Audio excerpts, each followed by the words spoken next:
Hello दोस्तों, नमस्कार, good morning, आदाब, सत श्री अकाल। आप सभी का जेपी वर्ल्ड एजुकेशन चैनल पर हार्दिक स्वागत एवं अभिनंदन है। मैं मिस्टर जयप्रकाश आज आप सभी को संस्कृत के कुछ इम्पोर्टेंट जनरल चीज़ों के बारे में बताने जा रहा हूँ, जो बहुत ही इम्पोर्टेंट है, एग्ज़ाम की दृष्टि से भी इम्पोर्टेंट है और मैक्सिमम इस पर जो क्वेश्चन आते हैं और हिंदी के, संस्कृत और टेट, सुपर टेट और बहुत ही विभिन्न प्रतियोगिताओं में आते हैं। तो चलते हैं, स्टार्ट करते हैं। हम स्टार्ट आज कर रहे हैं। सब्जेक्ट जो है उस सब्जेक्ट का नाम है संस्कृत। संस्कृत शब्द क्या है, संस्कृत के जन्मदाता कौन है, इन सभी चीज़ों के बारे में हम चर्चा करेंगे। उससे पहले हम चलते हैं कि संस्कृत है क्या। तो संस्कृत का जो अर्थ होता है वह संस्कृत का अर्थ होता है कि किसी भी भाषा का शुद्ध, परिष्कृत एवं परिमार्जित भाषा। संस्कृत का अर्थ होता है शुद्ध, परिष्कृत एवं परिमार्जित भाषा। संस्कृत शब्द की उत्पत्ति कैसे हुई है, अगर इसके बारे में चर्चा करेंगे कि संस्कृत शब्द की उत्पत्ति कैसे हुई है, तो संस्कृत शब्द की उत्पत्ति सम, धनसुट, धनक्री, धनपुत शब्दों से मिलकर हुई है, जिसमें सम उपसर्ग होता है, सुट आगम होता है, क्री धातु होता है और कत जो होता है वो प्रत्यय होता है।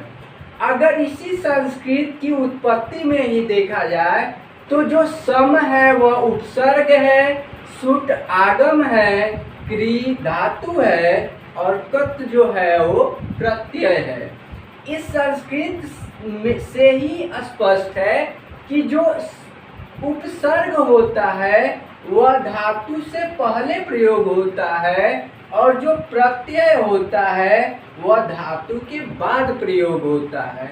यानी इसमें नोट करके एक चीज लिखा जा सकता है कि उपसर्ग किसी धातु से पहले जुड़ता है और जबकि प्रत्यय बाद में जुड़ता है। ओके गाइस, उपसर्ग किसी धातु से पहले जुड़ता है और प्रत्यय धातु के बाद जुड़ता है।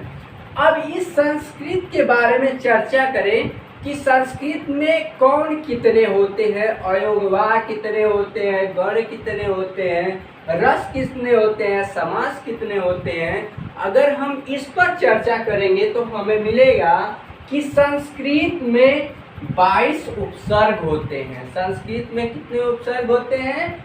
22 उपसर्ग होते हैं और इस 22 को संस्कृत में द्वाविंशति कहते हैं। क्या कहते हैं? द्वाविंशति कहते हैं। संस्कृत में 22 उपसर्ग हैं। संस्कृत में 4 अयोगवाह होते हैं। संस्कृत में 10 लकार होते हैं। संस्कृत में 10 गण होते हैं। संस्कृत में 8 उच्चारण स्थान होता है। संस्कृत में 8 रस होते हैं। यह 8 रस आचार्य भरत मुनि के अनुसार बताए गए हैं। यानी आचार्य भरत मुनि ने संस्कृत में 8 रसों के बारे में वर्णन किया है। संस्कृत में 3 पुरुष होते हैं। 3 पुरुष होते हैं, प्रथम पुरुष, उत्तम पुरुष और मध्यम पुरुष। प्रथम पुरुष जो होता है उस प्रथम पुरुष को अन्य पुरुष के भी नाम से जाना जाता है। जो पुरुष होते हैं वो 3 होते हैं, प्रथम पुरुष, मध्यम पुरुष, उत्तम पुरुष। इस प्रथम पुरुष को अन्य पुरुष के नाम से भी जाना जाता है। संस्कृत में 3 लिंग होते हैं। वह कौन कौन होते हैं? तो पुल्लिंग होता है, स्त्रीलिंग होता है, नपुंसक लिंग होता है। संस्कृत में 3 वचन होते हैं, एक वचन, द्विवचन और बहुवचन होता है। संस्कृत में 3 संधियां होती हैं। ये संधियां भी 3 ही होती हैं। और उसके बारे में वर्णन शायद आगे चर्चा किया जाएगा। संस्कृत में 6 समास होते हैं, जैसे द्विगु समास हो गया, बहुव्रीहि समास हो गया, इस तरह 6 समास होते हैं। संस्कृत में 6 कारक होते हैं। और अगर देखा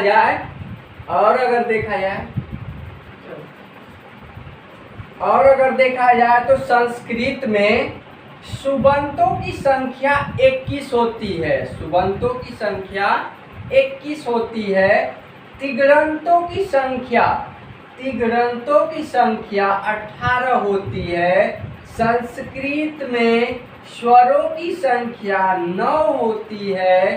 संस्कृत में व्यंजनों की संख्या 33 होती है। संस्कृत में प्रत्याहारों की संख्या 42 होती है। संस्कृत में इत्संज्ञक हलंत की संख्या 14 होती है। और संस्कृत में माहेश्वर सूत्रों की संख्या 14 होती है, जिसे संस्कृत में चतुर्दश कहते हैं। ओके गाइस, तो संस्कृत में यही सारी इम्पोर्टेंट चीज़ें होती हैं जो परीक्षा की दृष्टि से इम्पोर्टेंट होती हैं। और टेट हुआ, सुपर टेट हुआ, और भी बहुत सारे एग्जामों में ये चीज़ें पूछी जाती हैं। तो एक बार और रिवीजन हम करते हैं कि जो संस्कृत है, संस्कृत का अर्थ शुद्ध परिष्कृत, संस्कृत का अर्थ शुद्ध परिष्कृत एवं परिमार्जित भाषा होता है। संस्कृत शब्द की उत्पत्ति सम, धनसुट, धनक्री, धनकृत से हुई है। सम को उपसर्ग कहते हैं, सुट आगम होता है, क्री धातु होता है, और कृत जो है वो प्रत्यय होता है। यानी अगर इस संस्कृत में ही देखा जाए तो ये चीज छुपा हुआ है कि धातु से पहले उपसर्ग आता है और धातु के बाद प्रत्यय आता है।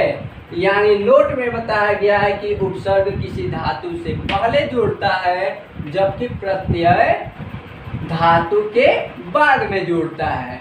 अब इस संस्कृत की बात करें तो संस्कृत में उपसर्गों की संख्या 22 है, द्वाविंशति है। संस्कृत में 4 अयोगवाह होते हैं।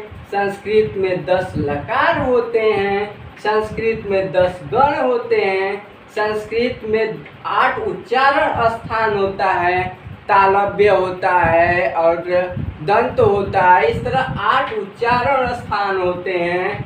8 रस होते हैं संस्कृत में। वो 8 रस आचार्य भरत मुनि के अनुसार बताए गए हैं। और इसी संस्कृत में 3 पुरुष होते हैं, 3 लिंग होते हैं, 3 वचन होते हैं और 3 संधियां होती हैं। और संस्कृत में 6 समास होते हैं और 6 क्या होते हैं, कारक होते हैं। अब देखा जाए तो सुबंतों की संख्या क्या होती है, तो सुबंतों की संख्या संस्कृत में 21 होती है।